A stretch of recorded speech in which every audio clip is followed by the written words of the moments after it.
नमस्कार मित्रांनो. तर मित्रांनो, मी संदीप कोठोळ आणि आपण पाहतात माझा यूट्यूब चॅनल संदीप कोठोळ ट्रेडर. आज आपण मित्रांनो जर माझा व्हिडिओ बघितला असेल तर त्यामध्ये मी सांगितलेलं होतं, आता म्हणजे का जरा थोडा मी तो व्हिडिओ जरा थोडा लेट नाईट बनवला होता आणि तो अपलोड होता करता जवळजवळ आज सकाळ झाली. पण का तरी पण मार्केट चालू व्हायच्या आधी मी तो व्हिडिओ बनवला होता. त्यामध्ये मी सगळ्यांना सांगितलं होतं 21,000च्या आसपास जर निफ्टी आला तर रिस्क घ्यायला काय हरकत नाही बाय करण्यासाठी. बँक निफ्टी 47,000च्या आसपास रिस्क घ्यायला काय हरकत नाही. 20,800 हा जो आहे तो सध्या निफ्टीचा ब्लाइंड बाईंग झोन आहे आणि म्हणजे त्या ठिकाणी खरेदी करायलाच पाहिजे. आणि 46,500च्या आसपास ही बँक निफ्टीचा ब्लाइंड बाईंग झोन आहे. आणि आपण बघितलं असेल मित्रांनो आपल्यासमोर परिणाम काय आहेत. निफ्टी लो पासून जवळजवळ मित्रांनो 250 पॉईंट वरती क्लोज झाली. बँक निफ्टी लो पासून जवळजवळ 1,000 पॉईंट वरती क्लोज झाली. त्यानंतर मग असं का आणि काल मार्केट का पडलं, कालचं आपण मित्रांनो केले विश्लेषण. जो आपण सकाळी टाकला व्हिडिओ त्याच्यामध्ये आपण विश्लेषण केले. झालं काय होतं का मार्केटमध्ये आता महिन्याभरापासून लोकांना काय सवय लागलेली, पुट शॉर्ट करा पैसे कमवा, पुट शॉर्ट करा आणि पैसे कमवा. पण नेमकी आता काल बँक निफ्टीची एक्सपायरी होती, आज निफ्टीची एक्सपायरी आहे आणि मार्केटमध्ये पुट शॉर्ट एवढी पोझिशन झाली होती. आणि झालं काय का जवळजवळ आपण बघितलं काल मित्रांनो निफ्टी जवळजवळ 100-125 पॉईंट वरती होता जवळजवळ 11-12 वाजेपर्यंत. आणि पण जसा ही 21,500ची लेवल तोडली तर मग त्याच्यानंतर पुढच्या किमती वाढायला लागल्या. पुढच्या किमती वाढल्यानंतर ज्या लोकांनी पुट शॉर्ट केले होते मग ते लोक शॉर्ट कव्हरिंग करायला लागले. याचं कारण आता त्यांच्याकडे समजा बँक निफ्टीवाल्यांकडे कालचा दिवस होता, निफ्टीवाल्यांकडे आजचा दिवस होता आणि पण मग लॉस हो जास्त नाही म्हणून मग त्या लोकांनी हे शॉर्ट करायला सुरुवात केली. आणि मग असं शॉर्ट करता करता करता करता जे काय मित्रांनो म्हणजे का जे त्यांनी पुट जे काही शॉर्ट केलं होते ते त्यांनी कव्हर करायला सुरुवात केली. आणि मग त्याच्यामध्ये पुट बाईंग एकदम वाढली आणि पुट बाईंग वाढल्यामुळं मग मार्केट खाली गेलं. आणि बऱ्याचशा लोकांनी मग निफ्टीला कुणी मित्रांनो बघा आता बऱ्याच लोकांनी काय केलं होतं, ज्यावेळेस निफ्टी वरती होती त्यावेळेस काय केलं तर 21,500चा लावला स्टॉप लॉस, काही लोकांनी 21,400चा लावला होता फायनल स्टॉप लॉस. ते धडाधड वाजत गेले.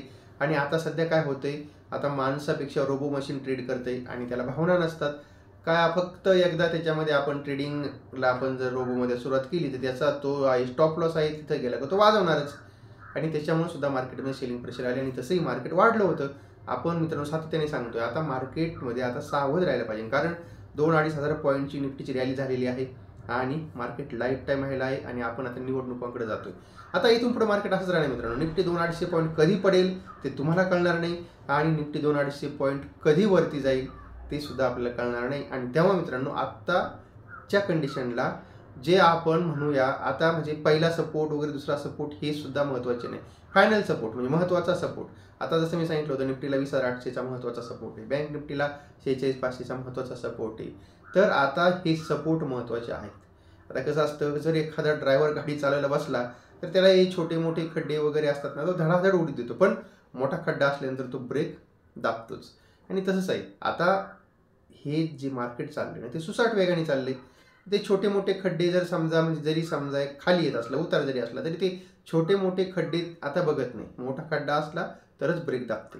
म्हणून करताना आता आपण सावध राहायला पाहिजे.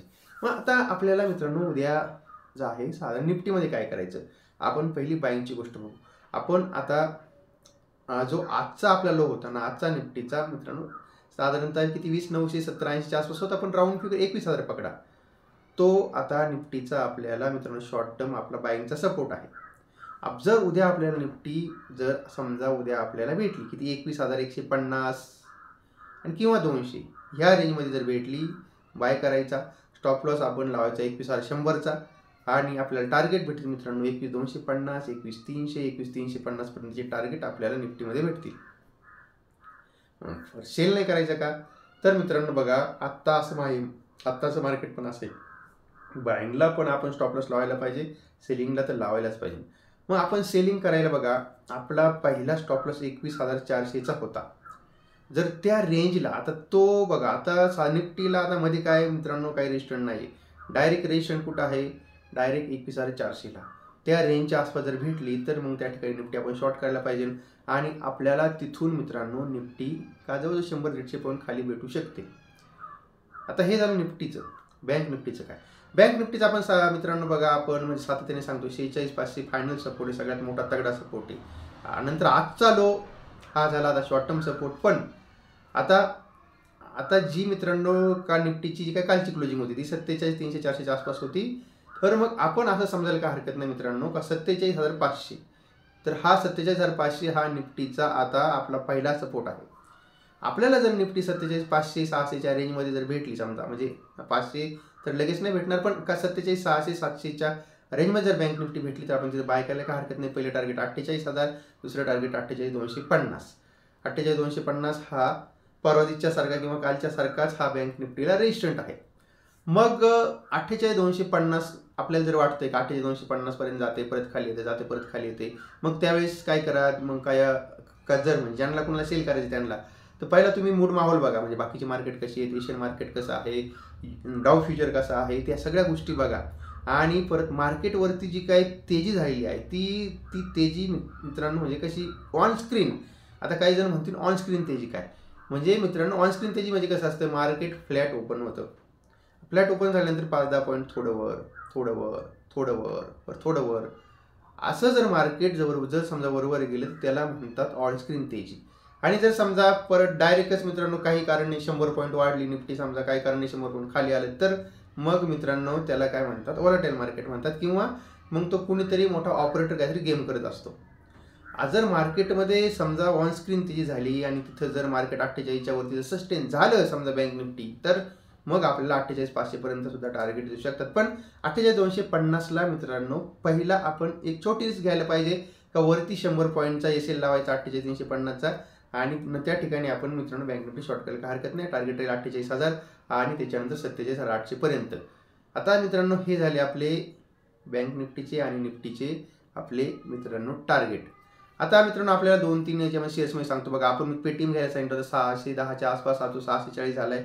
परत आज आपण टेलिग्राम चॅनलला, म्हणजे आपला टेलिग्राम चॅनल सुद्धा आहे मित्रांनो ह्याच नावाने, तर त्या टेलिग्राम चॅनलला मित्रांनो आज मी सकाळी जेन्सर टेक्नॉलॉजी दिला होता 545 रुपयाला, 625 टार्गेट होतं, 628 आपलं टार्गेट हिट झालं. आता आपल्याला मित्रांनो बघा, आपल्याला बाय करायचा कोणता आहे, आपल्याला बाय करायचा आहे मित्रांनो भारती एअरटेल सुद्धा आपला आहे. तो जर आपल्याला समजा 975-80च्या आसपास जर भेटला तर तो आपण बाय करायचा आहे. शॉर्ट टर्म टार्गेट राहील त्याचं मित्रांनो राऊंड फिगर 1,000 आणि 1,010. परत दुसरा आपला राहील मित्रांनो JSPL, तो जर आपल्याला 690 ते 700च्या रेंजमध्ये जर भेटला तर बाय करायचं आहे. आपलं टार्गेट राहील त्याचं 725 रुपये. आणि त्याच्यानंतर मित्रांनो आपला आणखीन एक राहील शेअर्स वेदांता लिमिटेड. आता तो वेदांता बघा, वेदांता 27 तारखेला मित्रांनो आपल्याला साधारणतः 11 रुपये डिव्हिडंड देणार आहे. आणि पण का त्याच्या आधी त्याच्यामध्ये 2-3% तेजी येऊ शकते.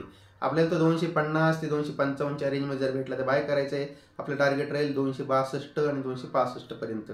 आणि आपल्याला तो मित्रांनो परत म्हणजे 27 तारखेच्या आधी आपल्याला त्यामध्ये प्रॉफिट बुकिंग करायची, कारण आपल्याला काय होईल 27 तारखेला त्याच्यामध्ये आपल्याला डिव्हिडंड डिक्लेअर होईल 11 रुपये, आणि मग तसंही तो शेअर 10-11 रुपये परत खाली येईल. तर मग ती गोष्ट जरा त्याच्यामध्ये थोडीशी मित्रांनो लक्षात ठेवायची.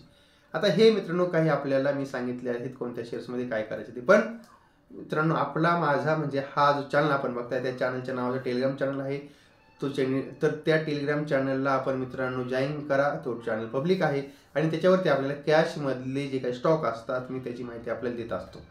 आणि काय तेव्हा मित्रांनो का जर ही माहिती आपल्याला चांगली वाटली तर आपल्या व्हिडिओला लाईक करा, शेअर करा, आपल्या चॅनलला सबस्क्राईब करा. आणि सगळ्यात महत्त्वाचं डिस्क्लेमर मित्रांनो बघा, हे जे माझं मत आहे ते माझं वैयक्तिक मत आहे. हा व्हिडिओ मी माझा एज्युकेशनल पर्पजनुसार बनवलेला आहे.